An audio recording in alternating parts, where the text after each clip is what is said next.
Hello, everyone, and welcome back to the podcast, Finding Your Flow. I'm so excited to have you here. So, I want to welcome you to our new season of this transformational podcast, and it's called My Intuition Made Me Do It. I'm your host, Jennifer Jane Young, and I'm here to ignite inspiration within you. I'm the author of Say Yes to Your Yes, How to Trust Your Gut and Take the Leap, and the visionary behind the School of Intuitive Leadership. I've dedicated my life to empowering individuals to trust their intuition and lead their lives from that powerful inner wisdom. Through my work as an international speaker and intuitive leadership advisor, I've witnessed the transformative power of following one's intuition firsthand with entrepreneurs and organizations around the world. This season, we're diving deep into the stories of people who dare to listen to their inner voice and take the leap. Join us as we unravel the mysteries of intuition, sharing captivating experiences that will reignite your belief in the incredible guidance within you. Get ready to embark on a journey of self-discovery and empowerment. It's time to embrace the clarity and courage that comes from trusting your intuition. So sit back, relax, and prepare to be inspired into action. Your dreams are waiting. Let's make them a reality together.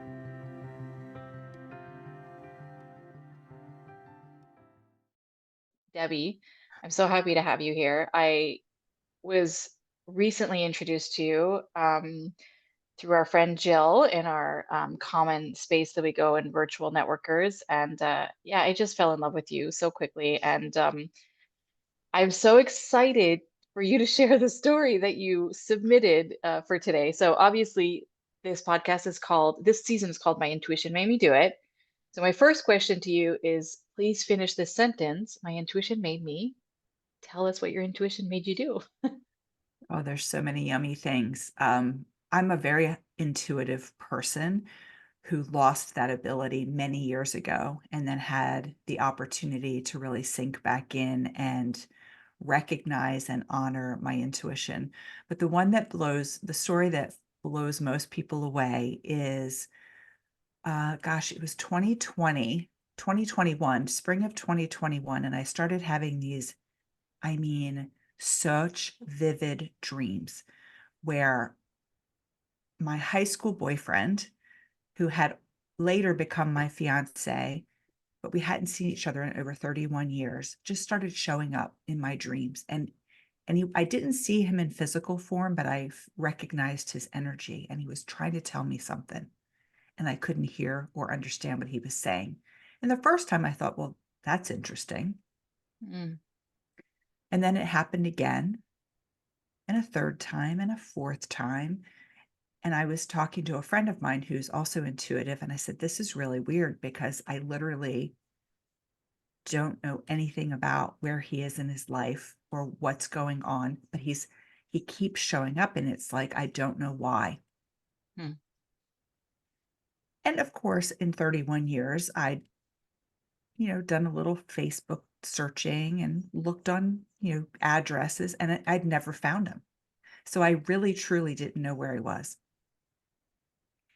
And so my friend Nicole said, let's do a guided meditation. And it was me, Nicole, and another friend of ours, Claire. And Claire is British.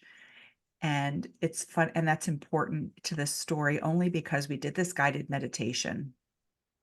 And in this meditation, Rob handed me a scroll. And I came out of the meditation. I said, this is really weird. I feel like I'm supposed to write him a letter. And Mm. Nicole's like, okay, when are you going to do that? And Claire's like, don't do it. And I'm like, "No, I really think I'm supposed to do it." And I said, "I don't even know where he lives." And for the first time that I Googled him and I got an address, I got a hit. Was he still there? I didn't know. I honestly had no idea. So I decided to do it that night. Okay. Sat down, and a 4-page letter just sort of flowed from my fingertips, but it was a letter all about gratitude. Gratitude for what a great boyfriend he'd been, how loving he was to me as a very young person, how I adored his family, how much I appreciated what his parents did for me. I was emancipated at 16, so his family really was a stand-in family for me. Wow. and just said, "Here's kind of what's been going on in my life in the last 31 years." And I ended the letter saying, "We had such a strong connection, and I don't know where you are in your life, but I would love if we could be friends." I said, "Maybe not throw a stake on the Barbie kind of friends, like, because 'cause you're, like, in New Jersey, I think, and I'm here in Maryland, but I would love for us to be friends." And I put it in the mailbox that night, and I knew if I'd waited, I never would have done it. But I Mm. felt so strongly that I had to write this letter.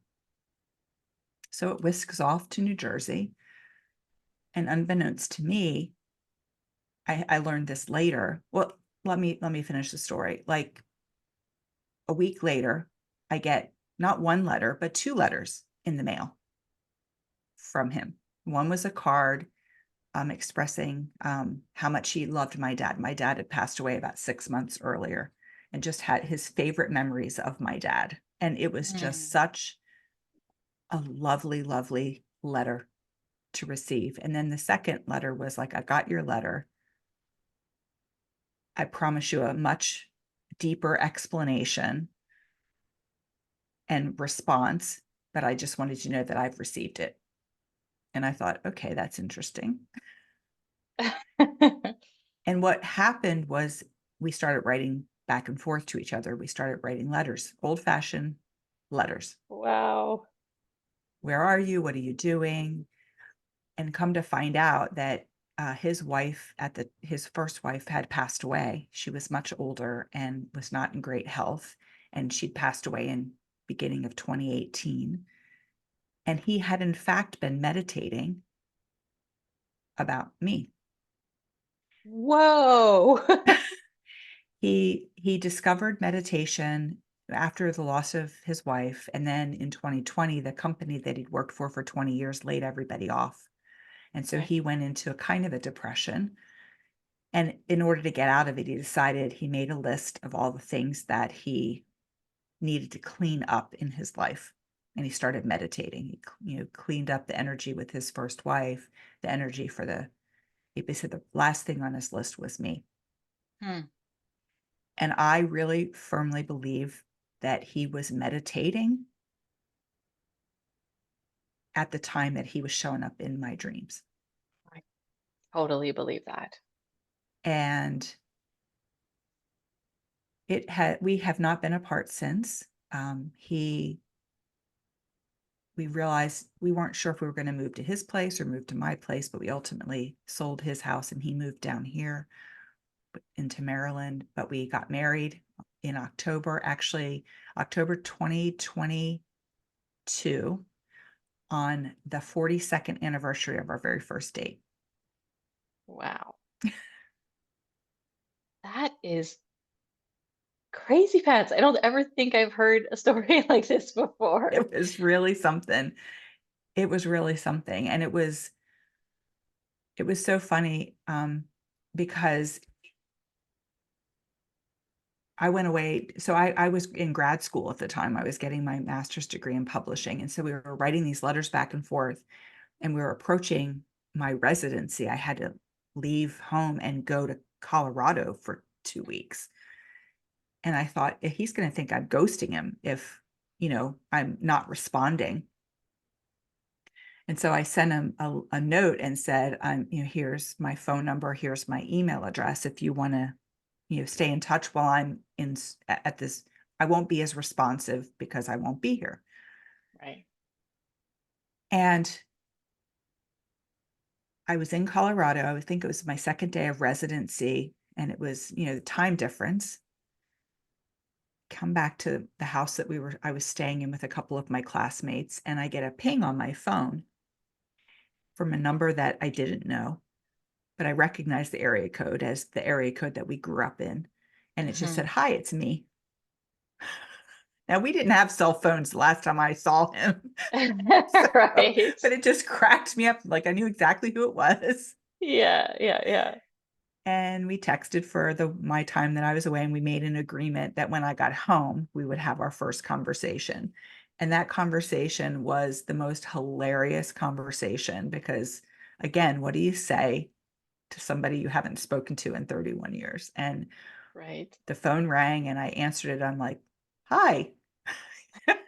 And we both, I Nice. think, just burst into laughter for about 20 minutes. And I'm not kidding, 20 minutes. We couldn't catch our breath. We just started laughing. Uh, And we talked till about 3 in the morning and it just went from there. So it was just a beautiful connection. But I often think, what if I hadn't paid attention to that well, nudge? so let's go there. That's actually one of the final questions that I usually ask, but let's just go there now. Like, let's just dive right in. Like, what do you think your life would look like now if you had not followed that intuitive nudge? Oh, I'm pretty sure it would have been moving along in the path that I'd been moving along in. I mean, I'd been Yeah. divorced for about 8 years and had done intense work on myself. And I'd Yeah. really pretty much decided that that was my life. I really enjoyed myself. I really enjoyed being single and not dating. I really wasn't even interested. Right. I just enjoyed my friendships. I enjoyed my kids. I would be writing. I had a really full life that I really Mm, enjoyed. Um, but I think there would have been the question, hmm. what if I had? Why didn't I? Right. What was that? Where was that coming Why did from? that come from? And I think Yeah. there's something to be said about honoring our intuition when it comes, Yeah. and then it comes more frequently. 100%. I totally believe that. And what I love about what you just said is, oftentimes when we're single and we're so badly craving to have someone in our life, we're often trying to fill a void with someone else externally, right? And I've heard this so many times of like, take care of yourself first. Learn to love yourself first. Learn to Yeah. be alone and be happy with yourself first. And that's often when the perfect person comes into your life is when, like you said, you were good. You loved your life. You were full. Like you enjoyed that whole experience. Yeah. And in that moment, when you were so aligned with yourself and so connected with yourself, the person that was meant to be in your life came in. So Yeah. that's amazing. And what would you say is the most important lesson you learned in following your intuition with this time, like this This particular time, this story? example, I really feel like this intuitive hit was at the perfect time, and again, I really do believe I've learned to trust that when the timing is right, it will happen. I used to be a hustler and a push energy kind of a person, Right. and I think, when Rob and I were together initially, we were young. We met at 16, and he broke my heart at, almost 19. And then Mm, we were together again for 3 years and we were engaged, but we had push energy. We both had push energy in that relationship. And I liken our relationship to giving the keys to a Ferrari to a 16-year-old, but with no driving lessons. And like, that's how it felt. Like the intensity wasn't something that I was emotionally ready to experience. mm, And I think even I needed to grow. yeah. And so when I grew into the woman who was totally herself Hmm. and and totally appreciative of who I am. And likewise, he did the same. Like he grew through some really tough experiences. And and for me, that creating that petri dish for growth where we Hmm. each can grow individually while we strengthen our relationship, that to me is crucial. Yeah. And I think only when we were ready for that Hmm. experience did it come to both of us. Like, I'm just taking in all of this wisdom. Like, it's so beautiful. And if we could all just be a little more patient, right, with our process, like, just trust in the process. And, the more we push and force things into happening, the more misaligned we end up, really. The more we end up with the wrong people doing the wrong work, living the wrong life. And we think that that pushing is going to get us closer to what we really want, but it actually moves us so much farther away. So this is really, really inspiring. I love this. Yeah, it's interesting because I wasn't even aware of that push energy or the masculine and feminine energy. I didn't grow Yeah. up in a household that had that, and I worked in a very I was a CPA, a certified public accountant, Yeah. working crazy, crazy hours where it was all about the push. It was all about making the deadlines. It was all about the fill in the blank. And for me, it was never about the next echelon, but it was about Right. doing good quality work. And when I realized that my best work comes from a place of flow and ease Mm, and not of push, it shifted everything. that's amazing. Let's just take a moment to pause, breathe, and soak in the goodness of today's story. I hope it's starting to inspire you to say yes to your yes, trust your gut, and take your next leap forward. If so, I have something amazing to support you as you take your next leap. I'm inviting you to join my 12-week journey to intuitive mastery called Unlock Your Inner Wisdom so that you can start living the life you're yearning for right now. I'm also throwing in 2 bonuses for you: a digital copy of my book, Say Yes to Your Yes, How to Trust Your Gut and Take the Leap, and a 1-month complimentary access to my flow experience to start creating flow from the inside out. Because when life flows through you, abundance flows to you. Head over to jenniferjaneyoung.com/sayyes to get all of your goodies.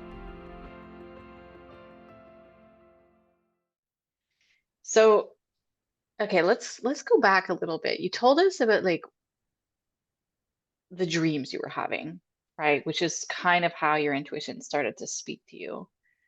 And that was when you were sleeping, obviously. When you were awake, how did that intuitive nudge initially feel? Like, did you feel it somewhere in your body? Was it like what, how did that feel like at the beginning? Gosh, that's a good question. I think I felt a lot of confusion. So I had been working on redeveloping my intuition for about 3, 4 years by that point, and I'd had other experiences with an intuitive hit that I listened to. So I had that understanding that if I paid attention and was clear about here's the thing, I was clear about what I wanted and what I didn't. Mm, And I think that's true when I look back at some of the other because I manifested the place, my home that I live in, completely manifested it. And that was the lack of push energy 100%, where I yeah. literally woke up one Sunday morning. I made the decision I was going to move.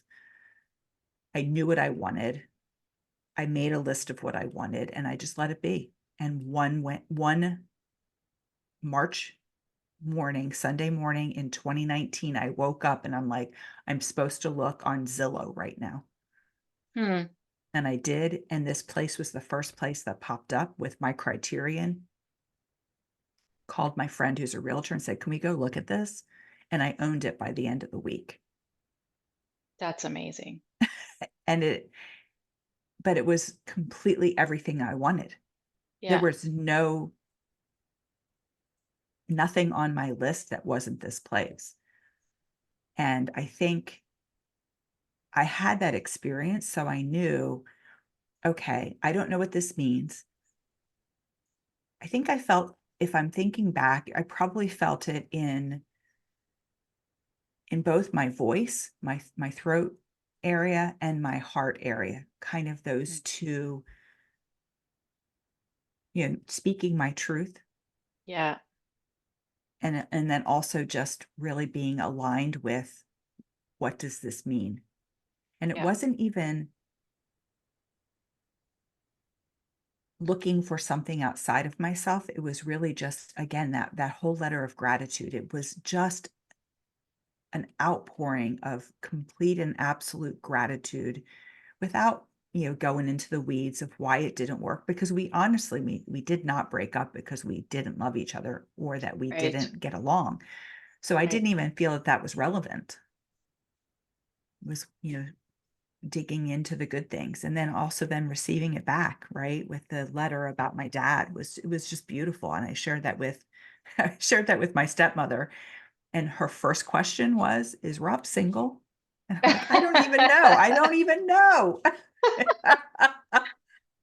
Well, it sounds like you both had so much to say to each other that had been unsaid. Yeah. Um, so I think that's so beautiful. And I'm curious so I often ask people about the messy middle, right? There's always a messy middle.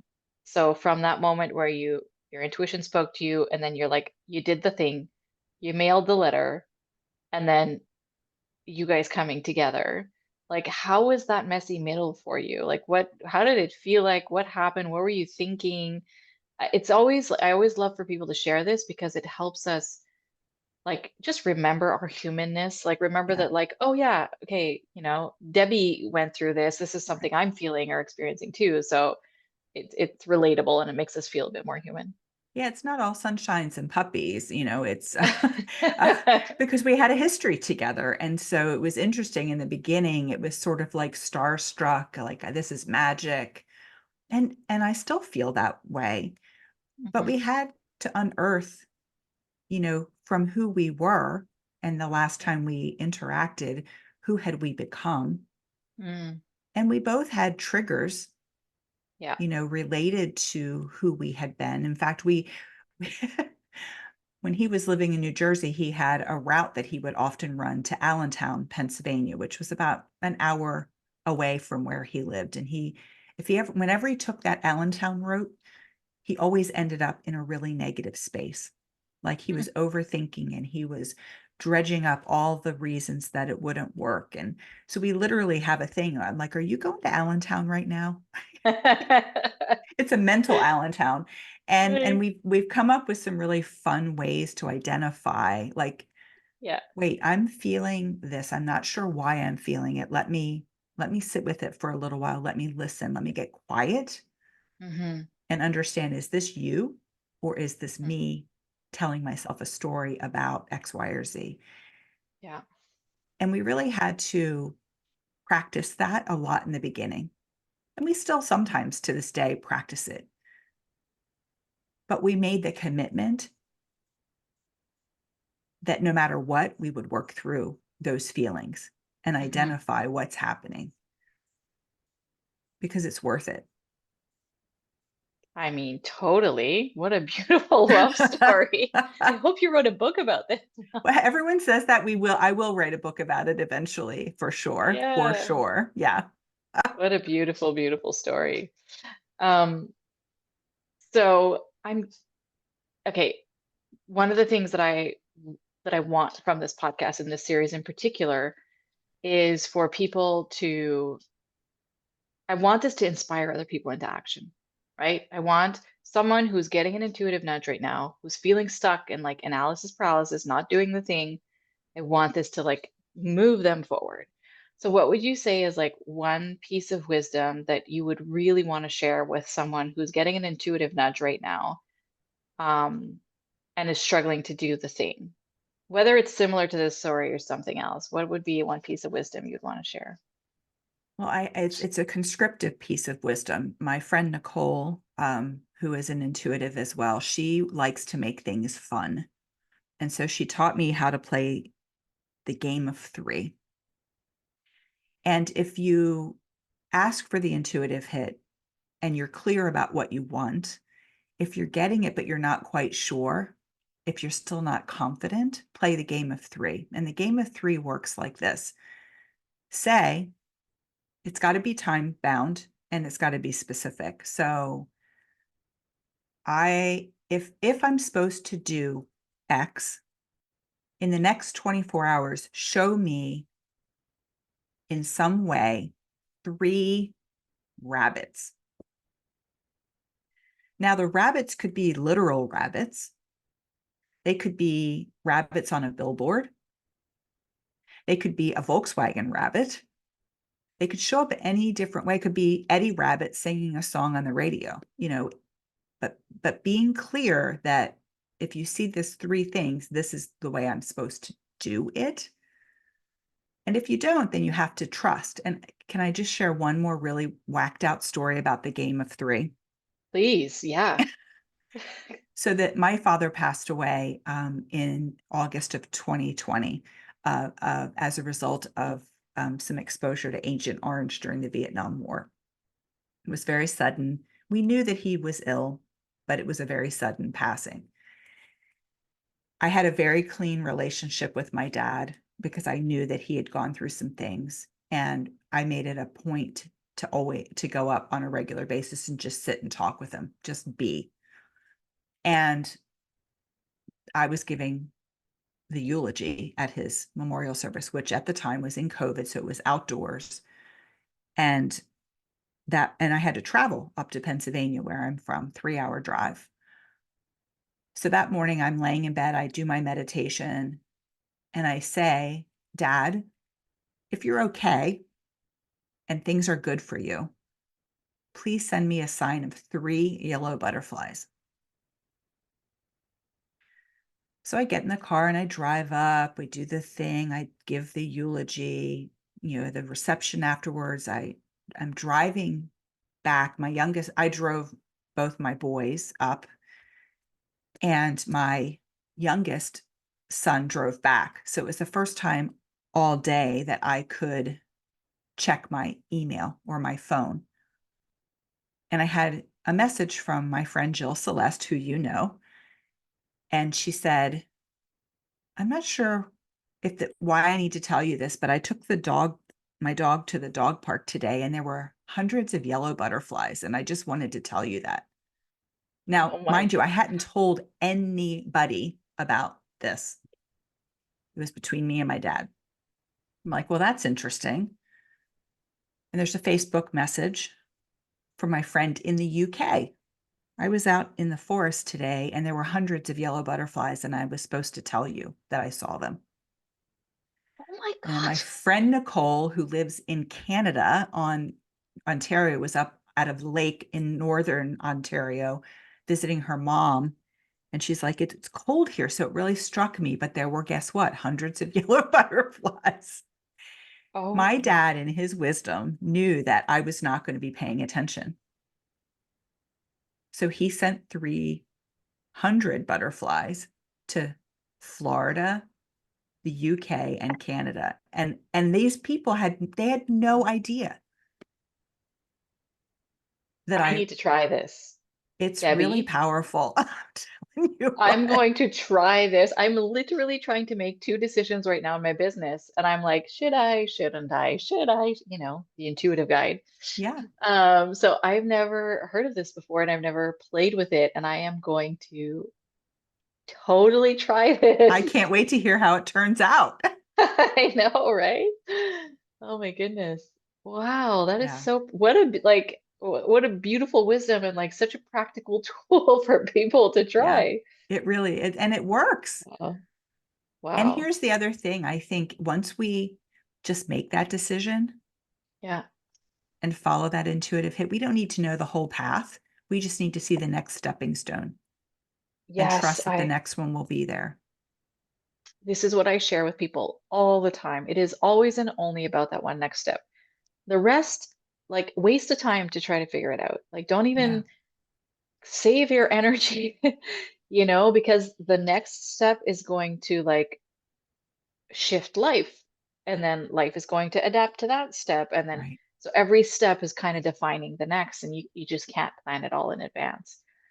You can forecast. I encourage people to forecast so they have a sense of direction, but like releasing control on, actually, I've been diving deep into manifestation lately. Ooh, Um, and the teacher that I'm learning with, she talks a lot about like stop obsessing with the how, like let go of the how. You don't need to figure that part out.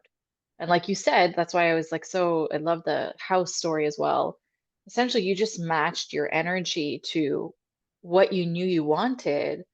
And it's just like a magnetic effect, right? That happens. Like Yeah. what you've the energy that you've stepped into is kind of pulling you towards what you're meant to experience in your life. So I really, really love that. Yeah. And I'm really curious. So as we kind of tie up, I always love to ask, like, we're going to share all the links in the show notes and everything. If someone's listening today and they're like, "Oh my God, I need to talk to Debbie. I need to reach out to Debbie. This story really hit home."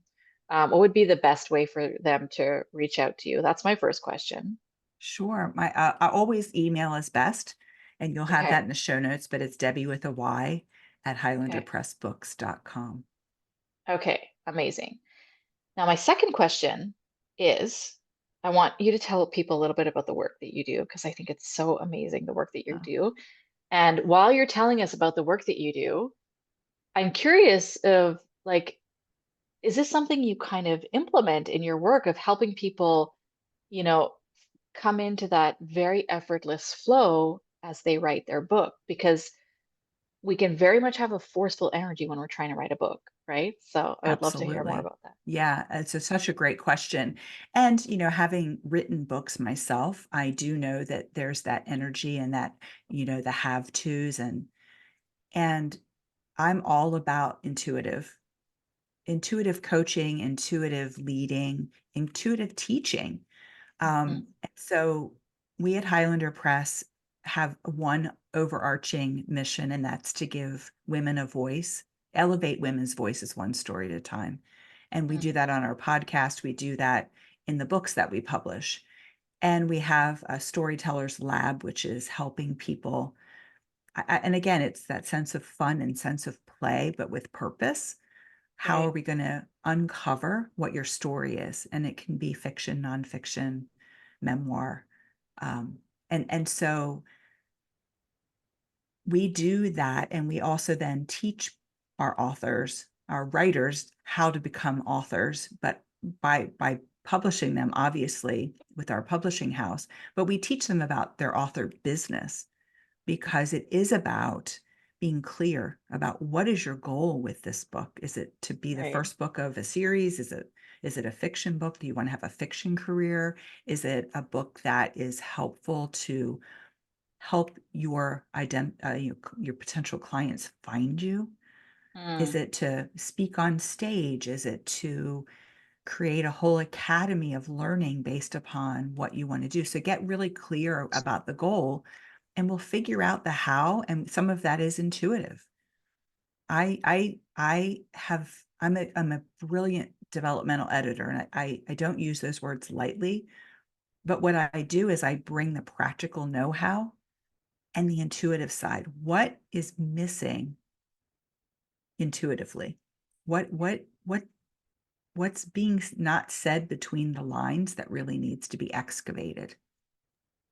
oh, I love that. Oh, that's so good. Because we often don't see the value in going deeper in a story or putting more details. Or I know when I wrote my book, I have had that comment of like, we want to know more about this story. We want to know more about this piece, you know? So it's a great lesson that I'm going to implement on my second book that I'm writing for sure, because sometimes we just underestimate the details of our story and how much it can be important to people. So that's really amazing. Well, and one thing that I recognize is if people are writing, sharing themselves in their books, it's Hmm. very challenging. It can be very challenging to write about the hard stuff. Yeah. It's easy, and I usually the first clue is if it's got a lot of detail. It's probably not the important stuff, and then the important stuff is usually glossed over with 1 or 2 sentences, and it's like, "Oh, Yeah. no, this is the meat." And I give a great example. There's I published a book in 2020 called The Gift of Loss, a phenomenal story of a woman who had 3 young children, and her husband was killed in a car crash very unexpectedly, and she Ooh. completely shifted her life, her health, her focus. She has a thriving business. She remarried again. She manifested this incredible husband many years later.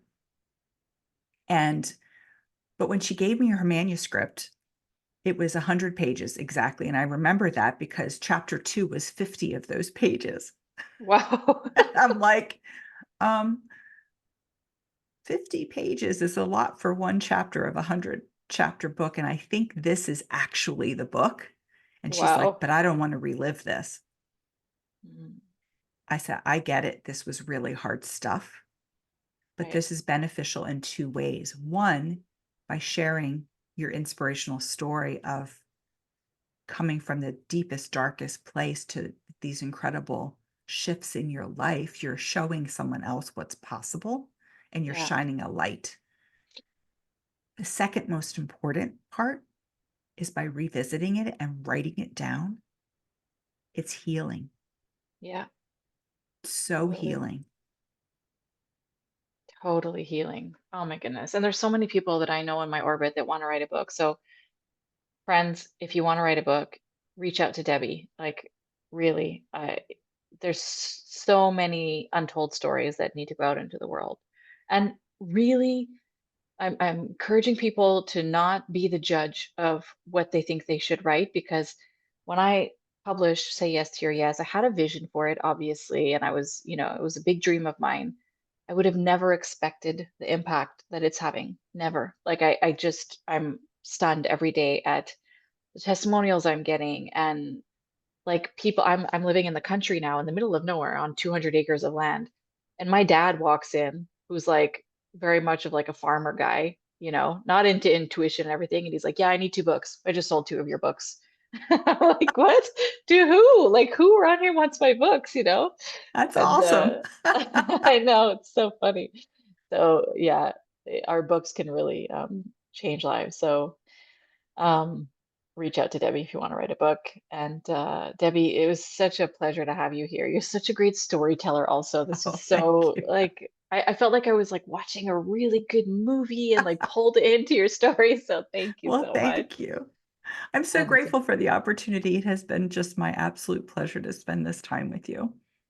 well, thank you so much. And I'm excited to share this episode. And like I said, we will share all of Debbie's links in the show notes so you guys can go find her Facebook, Instagram, LinkedIn, stalk her, and get into her orbit. Wonderful. Thanks, Debbie. Okay, let's just take a moment to take in that story. My wish is that it inspires you into the aligned action that you are really ready for. You also don't have to do this alone. Just like my guests have shared about all the incredible people that have supported them along their journey, we are here for you too. If you're ready to uplevel your personal leadership, take big leaps in your life, or take that next leap on your entrepreneurial journey, join us at the School of Intuitive Leadership or in the Flow Experience so that you can experience more ease, flow, joy, abundance, and live in your full brilliance and wake up each day to the life that you really want. Find out more at jenniferjaneyoung.com or at theschoolofintuitiveleadership.com. And participate in this movement with us by sharing an episode that deeply inspired you and leaving us a review. I can't wait to see you on the next episode.